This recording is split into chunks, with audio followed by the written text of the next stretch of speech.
Muy buen día a todos ustedes, bienvenidos a su canal de Energía Práctica con ustedes, Fernando.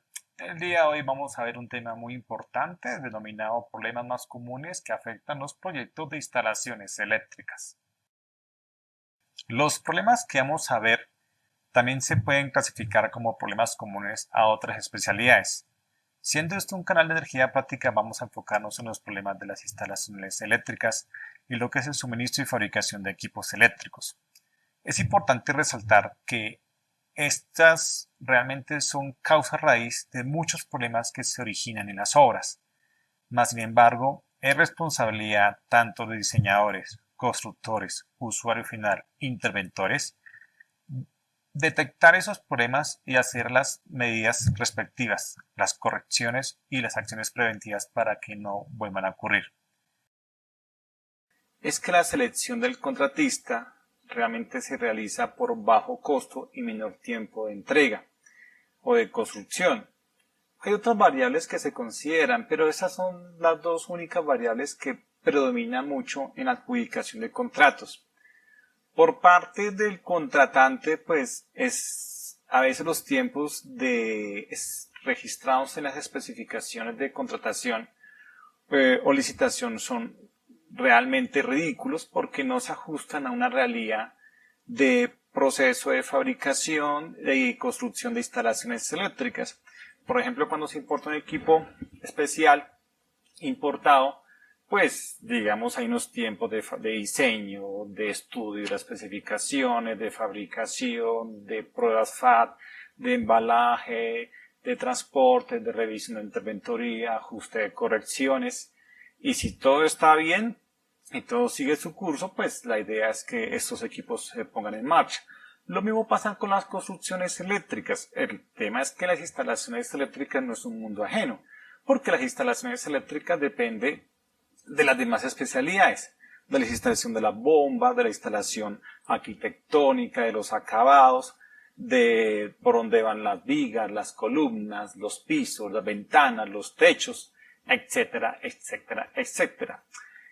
Y por el lado del oferente, pues un efecto contraproducente, porque el oferente lo que hace es presentarse a una licitación sin estudiar correctamente, detalladamente los pliegos técnicos. Asumen que por su experiencia pueden dar un soporte, una solución, y sí la pueden dar, pero resulta que pasa que al obviar ciertos requisitos que están registrados en las especificaciones, le representan a ellos unos reprocesos, unos tiempos de espera, unas correcciones y en el peor de los casos, una aplicación de pólizas por incumplimiento por parte del contratante. Entonces, siempre bajo presión, tanto para el contratista como para el contratante la ejecución de los proyectos, ¿sí? Más sin embargo, hay una cosa particularidad que se obvia mucho, o que se olvida, y es la seguridad eléctrica en las instalaciones. La seguridad eléctrica en las instalaciones no es negociable para cualquier proyecto, ya sea que se ejecute a bajo costo y en un tiempo menor posible.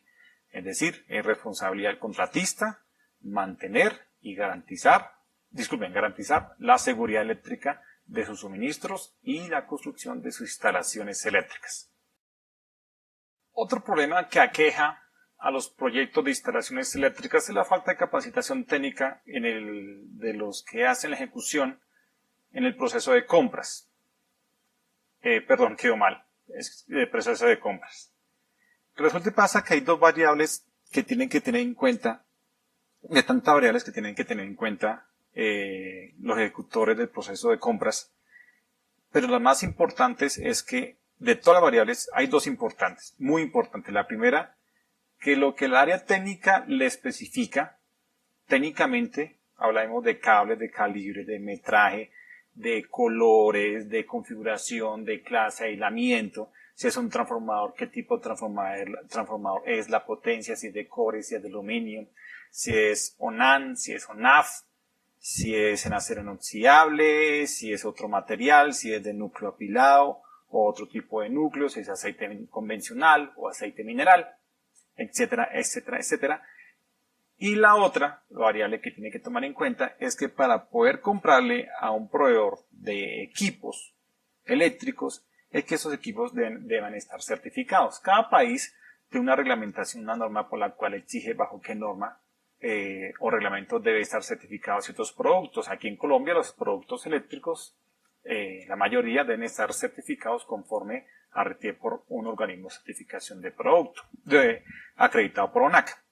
Más sin embargo, es tan la volumen y capacidad de trabajo y la gran cantidad de trabajo que tiene el personal de la área de compras que es muy difícil que ellos ejerzan un control de calidad a todas las variables, porque ahí también tiene que comprar materiales hidráulicos, de mampostería, de acabados, la selección de contratistas de subcontratistas para poder hacer ciertos trabajos especiales, etcétera, etcétera, etcétera.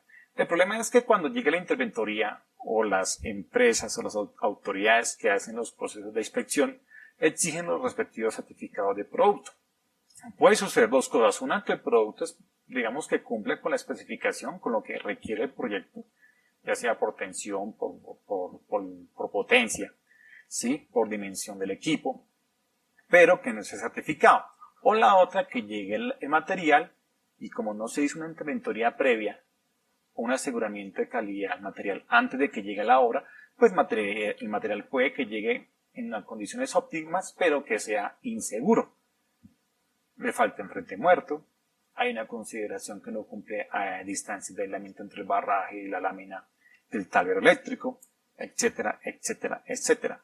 Entonces, sí es importante que en el proceso de compras se haga una selección muy exhaustiva, tanto de experiencia y por certificaciones de las empresas que están suministrando materiales eléctricos y qué marcas, y que esas marcas, sus productos, estén certificados. Otro problema que aqueja, es un problema oculto que no se dice, pero está presente siempre, es la ausencia de control de calidad del contratista eléctrico. Digamos que es más predominante o se evidencia más el control de calidad en el suministro de materiales que con los contratistas que construyen instalaciones eléctricas. Más sin embargo, el control de calidad de ambos es muy débil. Es muy débil porque a pesar de que hay productos que llegan a los proyectos y están certificados, no cumplen con condiciones de seguridad y no cumplen con las especificaciones solicitadas por el cliente. También el control de calidad en los proyectos de construcción de instalaciones eléctricas es casi inexistente. ¿Qué es el control de calidad?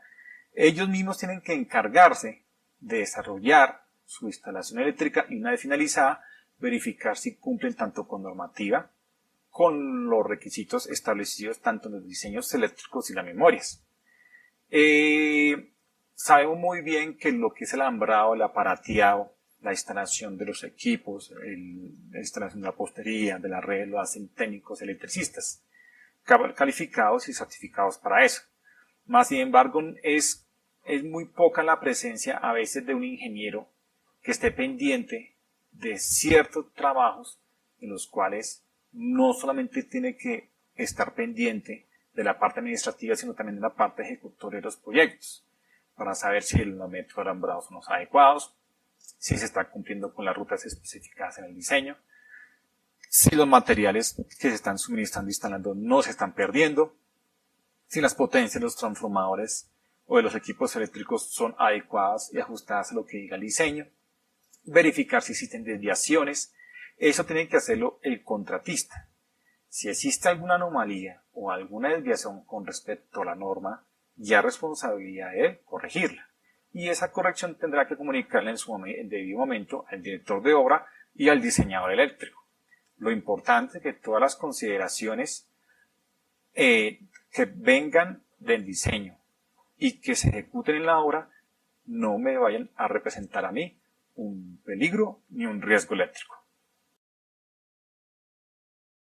No existe una interventoría especializada en la parte eléctrica. Hay interventorías porque el contrato lo solicita así, pero son interventorías donde existen otras especialidades como ingenieros civiles, estructurales, hidráulicos, arquitectos. Se desgastan mucho con el tema de los acabados y la presentación, sí, pero tienen muchísima debilidad con respecto al área eléctrica.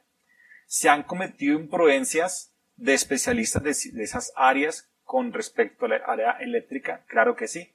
Ha pasado muchas veces que por estética se ha intentado o se ha hecho que se cambie de ubicación tomacorrientes, o se ha suprimido tomacorrientes, o se ha corrido mesones haciendo que se incumpla o se invada el espacio de trabajo de ciertos aparatos eléctricos por desconocimiento de esos especialistas y por la ausencia de un especialista que levante la bandera y diga que ese cambio va a incurrir en un peligro y en un riesgo.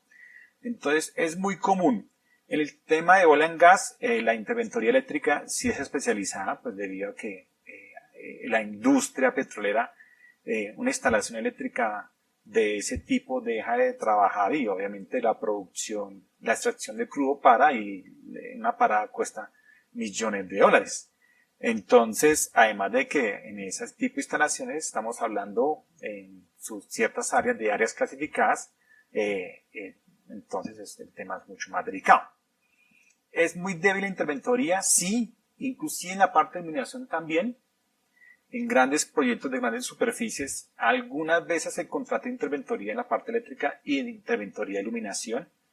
En una interventoría, y si existe, por costo se contrata a cualquier ingeniero, pero no me refiero a cualquier ingeniero, sino un ingeniero, el electricista, o que tenga una especialización en iluminación, pero no tiene la suficiente experiencia para detectar ciertos hallazgos que pueden detectar dos cosas: incumplimiento de especificaciones y condiciones de peligro y riesgo para las personas.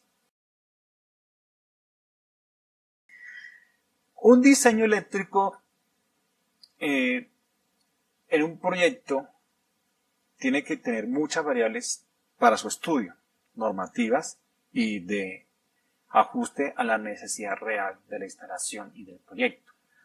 Pero aún así tiene que suministrar una información clara y concisa de cómo el usuario va a adjudicar cierta cantidad de materiales, ¿sí? Cómo hacer la ejecución de compra de materiales, ¿sí? Si es que lo compra, el presupuesto de cada uno de ellos, cómo va a ser el trazado de la tubería, de las canalizaciones, del método de alambrado, cuándo y cuáles, o no, de qué forma se van a instalar ciertos aparatos eléctricos, la ubicación de tomacorrientes, salidas de fuerza, equipos especiales, ascensores, motores, transformadores, bombas, sistema de protección contra rayos, sistema puesta a tierra, etcétera, etcétera, etcétera. Es indebido de que un diseño eléctrico, a pesar de que sea contratado a muy bajo costo, se presente un diseño incompleto e incongruente. La responsabilidad, señores diseñadores, es la misma. Si ustedes se comprometieron a vender o a suministrar un diseño eléctrico a un mínimo costo, la responsabilidad y la calidad del suministro de ese diseño debe ser la misma como si ustedes lo hubieran cobrado por 10 o 5 veces más. ¿Por qué? Los diseñadores eléctricos tienen una responsabilidad técnico-legal muy grande, igual que los constructores. Se pueden inducir riesgos eléctricos a partir del diseño, de un diseño muy mal ejecutado. Una variable que se omita me puede representar a mí unos sobrecostos, unos reprocesos en las obras y posiblemente riesgos eléctricos. Entonces, los diseños eléctricos tienen que ser claros, concisos, trazables, que sean contables la cantidad de materiales, que no dé lugar a dudas a que el contratista asuma ciertas variables de las cuales no es seguridad. ¿Y eso qué me puede representar a mí? Paradas, cortocircuitos, sobrecargas, etcétera, etcétera, etcétera. Otra variable que se evidencia mucho en los grandes proyectos cuando se compran equipos en el exterior o que son de fabricación especial, el desconocimiento de las empresas extranjeras sobre el cumplimiento de normas y reglamentos nacionales. Obviamente hay empresas nacionales que también en algún momento desconocen los requisitos normativos y reglamentarios, pero es muy evidente tanto las empresas internacionales, ya que ellas, su fabricación, sobre todo las empresas europeas, no están tan ajustadas a lo que las especificaciones de requisitos de construcción de instalaciones eléctricas aquí en Colombia, ya que nosotros nos basamos en el Código Eléctrico Colombiano, la cual está basado, la norma está basada en la NFPA 70, el Código Americano del año 97. Entonces, a pesar de que los equipos eléctricos sean fabricados en Alemania, España, Francia, Italia, Rusia, lo que sea, deben de considerar y cumplir dos tipos de variables. Las variables normativas reglamentarias, lo que se refiere a certificación de producto, y las variables documentales y constructivas, que lo que hacen es, de alguna forma, cumplir ciertas características de la electrotecnia y cumplir ciertas condiciones de seguridad de la instalación eléctrica. Un ejemplo, en la norma europea IS el concepto de espacio de trabajo no existe para equipos de media tensión. Habla de que al frente de los equipos puede existir unos corredores de evacuación de mínimo 80 centímetros. Pero ese concepto sí está normativamente aquí en Colombia, pero el concepto de espacio de trabajo, que son 4 variables, que son profundidad, ancho, alto y espacio dedicado, no está escrito en la norma europea. Entonces hay ciertas, más que incompatibilidades, ciertos conceptos que no se manejan. Pero el hecho de que una norma internacional europea no lo maneje no significa que nosotros aquí en Colombia la debamos de omitir, ¿vale? Entonces, es de obligatorio cumplimiento que todas las empresas internacionales, extranjeras, que importen productos cumplan esos dos tipos de variables. Condiciones de certificación y condiciones constructivas de seguridad con respecto al código y a la normatividad nacional. Otro problema detectado y que impacta mucho los tiempos de diseño es el exagerado, y lo repito, es el exagerado número de cambios arquitectónicos locativos que cambian los planos. Han existido casos en los cuales, incluso un día antes de entregar toda la versión completa de diseños eléctricos y memorias con respecto a la normatividad del operador de red, reglamentaria y especificaciones del cliente, no estoy diciendo que los arquitectos, pero ellos son los que manejan dicha información, hacen cambios completamente profundos y no de forma a la parte arquitectónica. ¿Eso que induce? Unos reprocesos profundos en lo que es la cantidad de materiales, canalizaciones, recorridos, circuitos ramales, alimentadores, número de salidas, carga instalada, potencia, acometidas, inclusive sistema de protección contra rayos si se cambia la forma de la parte arquitectónica de los paramentos de los edificios, ¿sí? Sistema puesta a tierra, etcétera, etcétera, etcétera. Cualquiera que sea el responsable especialista debe tener en cuenta que si hace un exagerado número de cambios, va a ser prácticamente n veces lo que hay que volver prácticamente a diseñar. Hay cambios de forma que impactan también. Por ejemplo, la orientación de aulas, que el cambio en las ventanas. ¿Por qué? Porque, digamos, el trabajo del diseño eléctrico es un trabajo de una aplicación técnica, pero también es un trabajo desgastante, ¿sí? Además de que en los cálculos eléctricos no se pueden dar el lujo de sobredimensionar la parte de electrotecnia en cuanto a consumo de electricidad, ni tampoco puede estar por debajo para no crear condiciones de sobrecarga en los conductores eléctricos o las protecciones. Entonces, tienen que ver ustedes de qué forma los demás especialistas que son encargados de los acabados, de la mampostería, de la parte del diseño, de las alamedas, de la ubicación de ciertos contornos locativos, arquitectónicos, no genere una gran cantidad de cambios a los diseñadores, porque eso trae sobrecostos, reprocesos, y obviamente es un desgaste administrativo para el ingeniero electricista electromecánico que hace esos diseños eléctricos. Además de que el control documental en algunos proyectos se ha visto que el control documental es inexistente. porque, digamos, se maneja de una forma muy informal el último correo, pero no se maneja qué versión de plano es, ¿sí? No se maneja una trazabilidad de la información, un control donde se indica al ingeniero, oiga, este cambio se hizo un control de cambios, el cual consiste en la reubicación del bloque 3 o del bloque 4, o se le disminuyó el espacio dedicado al cual va usted a instalar la subestación. Han existido casos en los cuales se han hecho cambios en cuanto al cuarto para la ubicación de la subestación. Resulta y pasa que no se le dice nada al diseñador, se le envía una información muy incompleta, además de que los planos arquitectónicos vienen de una forma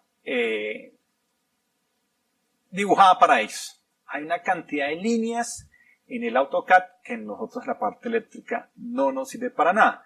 Entonces nos toca hacer un proceso de limpieza, un proceso de depuración para nosotros poder hacer nuestro proyecto de instalaciones eléctricas, exportar, importar las líneas, etcétera, etcétera. Igual se puede hacer, pero siempre va a ocasionar reprocesos y realmente induce también a errores, porque digamos, si se hacen cambios a última hora, pues eso representa que los pobres ingenieros tengan que trabajar tiempo extra, desgastante, en condiciones por fuera de los horarios laborales para poder cumplir los tiempos de entrega. Entonces, es un llamado realmente recomendación, es un llamado de atención para que, señores arquitectos, hagan o disminuyan el número exagerado de cambios arquitectónicos.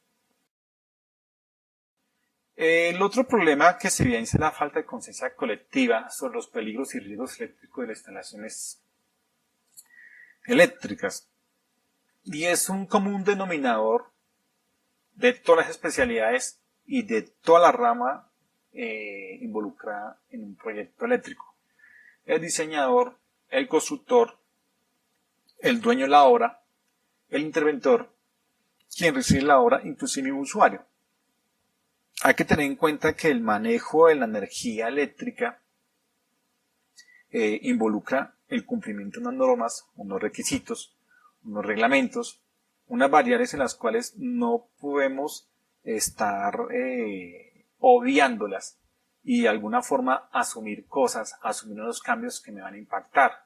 ¿Sí? Entonces, obviamente hay unas consideraciones que se basan en el diseño, ¿sí?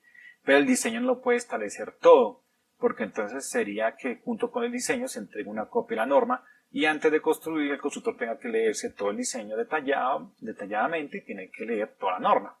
Entonces, además que la norma tiene miles y miles de requisitos, los cuales son difíciles de aplicar porque no es fácil de entender. La ciencia eléctrica no es fácil tampoco. Es una ciencia muy hermosa, pero si no se concientiza de que los peligros y los riesgos y la mitigación de los mismos debe estar por encima de los tiempos de cumplimiento de los proyectos y por encima de los sobrecostos, vamos a generar unos riesgos inminentes a los usuarios finales, porque digamos el proyecto pues se entrega, se cobra, se le hace firmar un acta de recibido al propietario, la parte industrial y comercial, pero ellos son los que van a tener los riesgos ahí inminentes, ¿sí? Porque nunca se corrigieron esos peligros. Entonces, sí es necesario siempre que todas las especialidades, siempre, cuando trabajan en la parte eléctrica, siempre tengan la conciencia colectiva que hay que mitigar y prevenir los riesgos eléctricos. Quedan muchos temas por hablar. La electrotecnia es una ciencia del manejo de la manipulación de electricidad que hay que tenerle respeto porque el manejo de la energía eléctrica es de mucho cuidado. Más sin embargo, la electrotecnia es una ciencia muy bonita porque es la que suministra la energía a nuestras vidas. Es importante que vayamos todas las partes interesadas en un punto común, que es una conciencia colectiva sobre la electricidad, sobre la seguridad eléctrica. La responsabilidad es de todo el mundo, no en un proyecto la responsabilidad de la parte eléctrica no solamente recae legalmente y técnicamente sobre el contratista, el diseñador, el constructor, el ingeniero electricista, el electromecánico. También hay unas responsabilidades delegadas para los usuarios y los responsables de dirección de proyectos, porque de alguna u otra forma tendrán que interactuar con estas instalaciones y equipos. Y también aplica para el tema de los que fabrican y suministran materiales y productos eléctricos. Debe cumplir una serie de variables de las cuales se clasifican en dos: las técnico-reglamentarias y las de seguridad eléctrica. Entre las técnicos reglamentarias está la certificación de productos. Y como conclusión, tenemos que considerar esto: un equipo o un producto eléctrico que le aplique una certificación, y también aplica para productos de sistemas de iluminación, que no tengan su respectivo certificado de producto, se debe considerar como un producto inseguro. De todas maneras, muchas gracias, muy amable por su atención. Vamos a tratar de subir un video a la semana con temas de instalaciones eléctricas, proyectos, iluminación, sistemas de puesta a tierra, etcétera, etcétera, etcétera. Tenemos un mundo por descubrir y por avanzar. Este canal va a estar en continuo crecimiento. Vamos a mejorar el tema de la tecnología, estamos comenzando, pero bueno, es mejor comenzar que no hacer nada. Muchas gracias, éxitos.